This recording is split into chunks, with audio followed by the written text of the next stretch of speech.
Shoranur KVR സ്കൂളിന് സമീപം വൈദ്യുതി കമ്പി താഴ്ന്നു കിടക്കുന്നത് അപകട ഭീഷണി എന്ന പ്രമുഖ പത്രത്തിൽ വന്ന വാർത്തയ്ക്കെതിരെ KSEB. വാർത്ത വസ്തുതാ വിരുദ്ധമാണെന്നും ഈ ഭാഗത്ത് താഴ്ന്നു കിടക്കുന്നത് സ്വകാര്യ മൊബൈൽ ഇന്റർനെറ്റ് സേവനദാതാവിന്റെ കേബിൾ ലൈനാണെന്നും KSEB അധികൃതർ പ്രതികരിച്ചു. ജനങ്ങളെ ആശങ്കയിലാക്കുന്നതാണ് തെറ്റായ പത്രവാർത്തയെന്ന് KSEB Shoranur section assistant engineer PM Mustafa പറഞ്ഞു. വിദ്യാലയത്തിന് മുന്നിലെന്നല്ല നഗരപ്രദേശത്ത് ഒരിടത്തും വൈദ്യുതി കമ്പികൾ അപകടാവസ്ഥയിലല്ല. മാത്രമല്ല കൂടുതൽ സുരക്ഷ ഉറപ്പുവരുത്തുന്ന പ്രവൃത്തികളുമായി KSEB മുന്നോട്ടു പോകുന്ന ഘട്ടത്തിലാണ് തെറ്റിദ്ധരിപ്പിക്കുന്ന ഇത്തരം വാർത്തകൾ പ്രചരിപ്പിക്കാൻ ശ്രമം നടക്കുന്നത്. സ്വകാര്യ മൊബൈൽ ഇന്റർനെറ്റ് സേവനദാതാവിന്റെ കേബിൾ ലൈനാണ് താഴ്ന്നു കിടക്കുന്നത്. വസ്തുത തിരിച്ചറിയാതെയാണ് പ്രമുഖ പത്രം KSEBക്ക് കുറ്റം ചാർത്തിയതെന്നും മുസ്തഫ പറഞ്ഞു.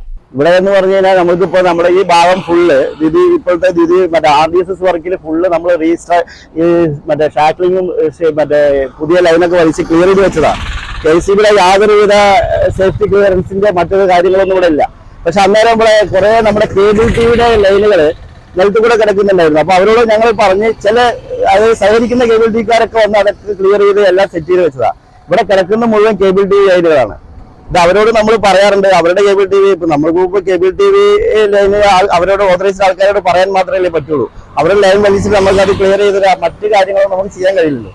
അപ്പൊ കേബിൾ ടിക്കാരോട് നമ്മൾ റിപ്പോർട്ട് ചെയ്താണ് ഇനി നിങ്ങളുടെ ഭാഗങ്ങൾ നിങ്ങൾ ക്ലിയർ ചെയ്യണം എന്നൊക്കെ പറഞ്ഞിട്ട്. പക്ഷെ നമ്മുടെ KSEBയുടെ യാതൊരുവിധ സേഫ്റ്റി ആയിട്ടുള്ള അത് ലൈൻ താഴ്ന്നു കിടക്കും അങ്ങനെ ഒരു സംഭവം ഇവിടെ ഉണ്ടായിട്ടില്ല. ഞങ്ങൾ സ്ഥിരമായി സഞ്ചരിക്കുന്ന റോഡായ കാരണം നമ്മുടെ ശ്രദ്ധയിലും എല്ലാം എപ്പോഴും പെടുന്നതാണ്. KSEBക്ക് ഒരു മാതൃഭൂമിക്കാർ തെറ്റായ ഒരു വാർത്ത കൊടുത്ത് ജനങ്ങളെ തെറ്റിദ്ധരിപ്പിച്ചിരിക്കുകയാണ്. ഇതിൽ കൂടെ നടക്കുന്ന ജനങ്ങൾക്ക് ഒരു ഭീതിയാവും ശരിക്കും പറഞ്ഞു കഴിഞ്ഞാൽ. പത്രവാർത്ത ശ്രദ്ധയിൽപ്പെട്ടതിനെ തുടർന്ന് സബ് എഞ്ചിനീയർ ഡെന്നിസ് മാത്യുവും മറ്റ് KSEB ജീവനക്കാരും സ്ഥലത്തെത്തിയിരുന്നു. താഴ്ന്നു കിടക്കുന്ന ജിയോ ഫൈബർ കേബിളുകൾ KSEB ജീവനക്കാരും സ്ഥലത്തെത്തിയ വിവിധ കേബിൾ TV ജീവനക്കാരും ചേർന്ന് ഉയർത്തിക്കെട്ടി. News centre Shoranur.